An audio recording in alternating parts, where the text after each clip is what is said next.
कसे आहेत तुम्ही? आय होप तुम्ही सर्व मजेत असणार आहेत. आणि आज आमच्या कॉलेजमध्ये सँडअप असल्यामुळे मी ब्लॉग स्टार्ट केलेले आहे आणि थोडासा ब्लर दिसणार आहे व्हिडिओ, कारण की आयफोनमध्ये शूट नाही करत. आयफोनचं स्टोरेज फुल झालेलं आहे, मी तुम्हाला मागच्याच व्हिडिओमध्ये सांगितला होता. तर ॲडजस्ट करून घ्या हा व्हिडिओ. बघू शकता माझ्या मैत्रिणी दरवेळेस ब्लॉगमध्ये असतात, दरवेळेस. इकडे बघा, तुमचा मुखडाच दाखवा. अरे एकदा तर बघू, अरे इकडं तर बघ बघ. मॅडम ऐक जरा, मॅडमला झोप येते. मोहन हाय. वटवृक्षाखाली विसवलेले एक पक्षी आज निरोप घेण्यासाठी आपणासमोर उभे आहे. वाटले नाही कधी मला निरोप आपल्यालाच घ्यावा लागेल. वाटले नाही कधी मला निरोप आपल्यालाच घ्यावे लागेल. पंखात भरलेल्या विचारबळाने भरालेला सिद्ध व्हावे. मॅडमने एंट्री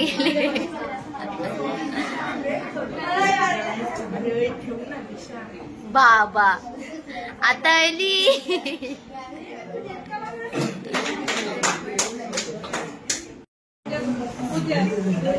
मॅडम जोरात बोला. आज इयत्ता 10वी व 12वी विद्यार्थ्यांचा निरोप समारंभ आहे.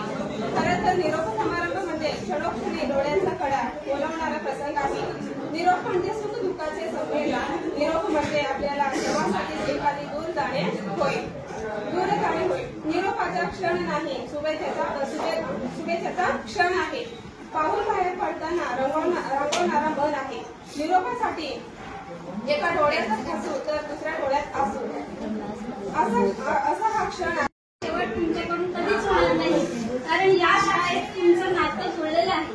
त्याच्या लक्षात आम्ही तुम्हाला वेळोवेळी मी तर ओरडायचे, अरे बघा तुम्ही कुटुंबाचा आधार आहात.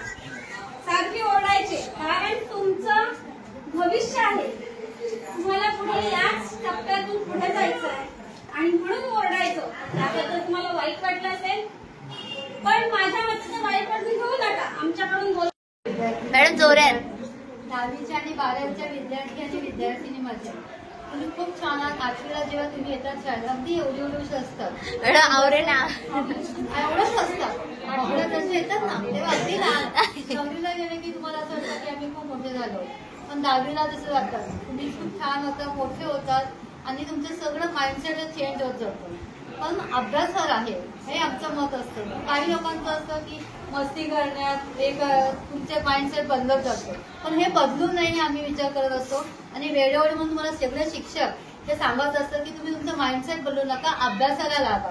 कायम पुढे कसं जावं, तुम्ही पुढचा हे प्रवास तुमचा कसा गेला पाहिजे हे तुम्हाला नेहमी सगळे वेळोवेळी सगळे शिक्षक सांगत असतात.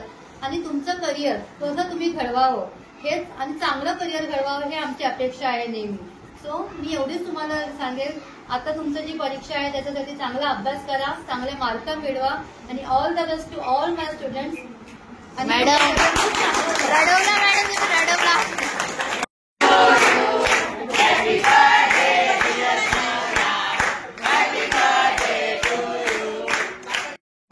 आपण तुम्ही वारंवार शाळेमध्ये येणार आहात, त्यासाठी तुम्हाला आम्ही शुभेच्छा देणार आहोत. बघा, तनिषाने बोलल्याप्रमाणे कुंभाराकडे माती येते, मातीचं मडकं बनवलं जातं. ते पहिलीला तुम्ही मातीचं आलेली ती आतापर्यंत कच्ची आहे, आम्ही त्याला आकार दिलेला आहे. पण आता खरं इथून पुढे तुम्हाला मडकं आम्ही पक्क घडवलेलं आहे की कच्चं घडवलेलं आहे ते आता परीक्षा दिल्यानंतर तुम्हाला पुढे स्पष्ट करायचंय. जे चांगले संस्कार घेऊन आले, चांगली टक्केवारी, चांगला अभ्यास करून पुढे जाणार, 10वी पास होणार. आम्हाला नाश्ता आणले आणि हे पोरेचा बर्थडे म्हणून आता हॅपी बर्थडे आम्हाला कॅडबरी.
घेतल्या ना आधी न माझा जेवायला बोलवले आवरे कशा बसल्या लाईनीन एव्हा इच्छा स्टॅट बघू बघू आपला केक कापी चायनीज म्हणा वाराला जेवायला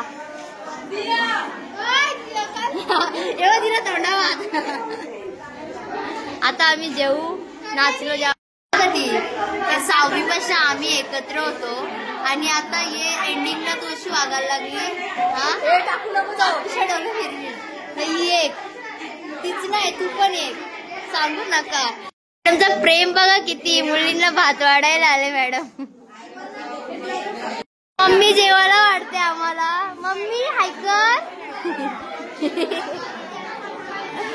जबरदस्तीच वाढते मग हो मॅडम भरवायला पण पाहिजे मम्मी जास्त लाडत येते माझा फेमस झालेले आहेत नाहीतर खूप दिवसाड अख्खी शाळा कापते मॅडमला बघण्यावर तयारी बघा कशी पोरीची कळलं बोला ना आता तयारी बघा खाली मुंडी पाता मुंडी हे झालं आम्हाला जेवायला आले मॅडम हाय करा काही आता आम्ही पण जेवून घेतो तुम्ही तुला जेवायला या ओके इकडे बघा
तर गाईज मी हा ब्लॉग इथेच एंड करत आहे आणि ब्लॉग तुम्ही नक्की एन्जॉय करा. आम्ही काय एन्जॉय केलेलं ते तुम्हाला याच्यामध्ये दिसणारच आहे. आणि नेक्स्ट ब्लॉग मी आपला आगरी महोत्सवचा टाकणार आहे, त्याच्यानंतर एकविराईचा टाकणार आहे. तर तुम्ही हा ब्लॉग कंटिन्यू बघा आणि खरंच खूप छान आहे. आम्ही काय एन्जॉय केले तुम्हाला दिसणारच. Bye bye.